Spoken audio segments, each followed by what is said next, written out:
जयपुर से खबर है। राजस्थान विधानसभा चुनाव 2023 आज से भाजपा के एलईडी रथ चुनावी मैदान में। तस्वीरें देखिए जयपुर से आपके समक्ष। भाजपा प्रदेश अध्यक्ष सीपी जोशी मौजूद हैं। सीधी तस्वीरें जयपुर से। एलईडी रथ चुनावी मैदान में दिखाई देंगे और चुनावी सीजन की शुरुआत हो चुकी है और इसी कड़ी में लगातार मंत्रणाओं का दौर तो जहां एक तरफ चल ही रहा है, उसी बीच जब रथों को मैदान में उतारने की तैयारी बीजेपी ने कर ली है। कार्यक्रम में बीजेपी प्रदेश अध्यक्ष सीपी जोशी सहित सैकड़ों की संख्या में कार्यकर्ता मौजूद हैं बीजेपी के नेताओं की मौजूदगी में। और इससे पहले इस तरह के कई अभियान बीजेपी के द्वारा चुनावी साल में लाए गए थे। चाहे बात करें आक्रोश रैली भी बीजेपी ने निकाली थी और अलग अलग क्षेत्रों में जाकर के सभाएं भी बुलाई गई थी। इसके बाद नहीं सहेगा राजस्थान अभियान की शुरुआत भी बीजेपी ने की थी। खुद बीजेपी के शीर्ष नेता पहुंचे थे, हरी झंडी दिखाने के लिए जेपी नड्डा पहुंचे थे, गृह मंत्री अमित शाह भी पहुंच चुके हैं और अब इसी कड़ी में एक और नई शुरुआत बीजेपी के द्वारा चुनावी मैदान में एलईडी रथों को उतारा जाएगा। कोशिश रहेगी पार्टी को घेरने की। तस्वीरों में आपको दिखाई दे रहा है केंद्रीय मंत्री अर्जुन राम मेघवाल भी मौजूद है।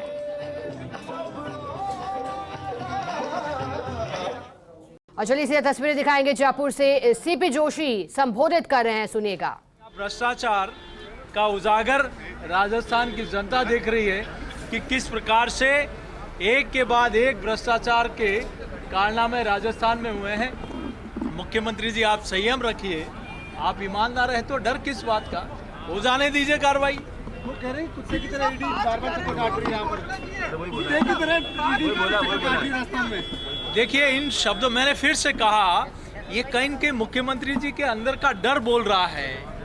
क्या जब हकीकत भ्रष्टाचार की कहानियां परत दर परत खुलती जाएगी तो ये डर उनका बोल रहा है कि अब कहानी का अंत होने वाला है।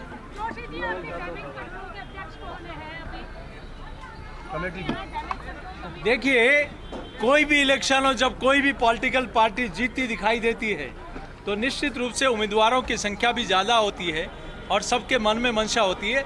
लेकिन भारतीय जनता पार्टी एक विशाल परिवार है, अपने इस परिवार के सब सदस्यों को मनाकर पार्टी के साथ लगेंगे सब लोग।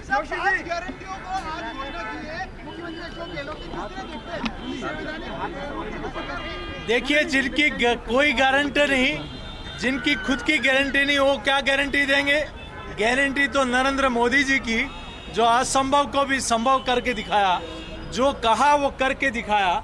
इसलिए प्रदेश और देश की जनता में विश्वास अगर किसी के ऊपर है तो नरेंद्र मोदी जी और भारतीय जनता पार्टी के ऊपर है।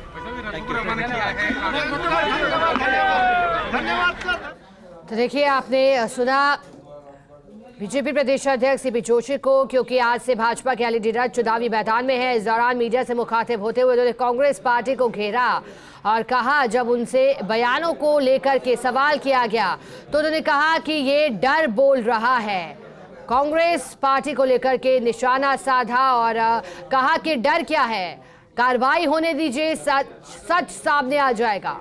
इसके अलावा उन्होंने कहा कि गारंटियों को लेकर जब सवाल किया गया कि जिनकी खुद की गारंटी नहीं, वो खुद क्या गारंटी देंगे, क्योंकि सवाल उनसे किया गया था। आज जिस तरह से कांग्रेस पार्टी 5 गारंटियां लेकर आई है और अब कुल गारंटियों की संख्या 7 हो गई है। सीपी जोशी ने प्रहार किया है और कहा है कि सच सामने आने दीजिए। मीडिया से मुखातिब होते हुए कांग्रेस पार्टी को घेरा है। विधानसभा चुनाव में कम वक्त शेष रह गया है और वार पलटवार लगातार चल रहा है। बीजेपी और कांग्रेस पार्टी एक दूसरे को जमकर घेर रही हैं। जहां कांग्रेस पार्टी ईडी की बढ़ती कार्रवाई का विरोध कर रही है, वहीं बीजेपी के नेता कह रहे हैं कि कार्रवाई से क्यों कतराना, कार्रवाई होने दीजिए, जो भी सच होगा वो सबके सामने होगा। इसी बीच नए अभियानों को मजबूती दी जा रही है। बीजेपी प्रदेश अध्यक्ष सीपी जोशी तस्वीरों में आपको दिखाई दे रहे हैं, उनके साथ अर्जुन राम मेघवाल केंद्रीय मंत्री और बीजेपी के सैकड़ों कार्यकर्ता। रथों को रवाना किया गया है। एलईडी रथ आज से चुनावी मैदान में दिखाई देंगे और कोशिश रही रहेगी इन रथों के माध्यम से कांग्रेस पार्टी को घेरा जाए। जहां कांग्रेस पार्टी जिक्र कर रही है कल्याणकारी योजनाओं का और प्रियंका गांधी भी सभा में साफ कर चुकी हैं कि योजनाओं को लेकर के आधार मान करके ही चुनावों में उतरा जाएगा। और इसी कड़ी में कांग्रेस पार्टी मैनिफेस्टो से पहले घोषणाएं कर चुकी है गारंटियों के तौर पर। वहीं बीजेपी कानून मुद्दे को लेकर के, बेरोजगारी, महंगाई को लेकर के, महिला सुरक्षा को लेकर के कांग्रेस पार्टी पर निशाना साध रही है। दोनों की ओर से सूचियों को जारी किया जा रहा है, लेकिन इसी बीच विरोध भी बढ़ता जा रहा है।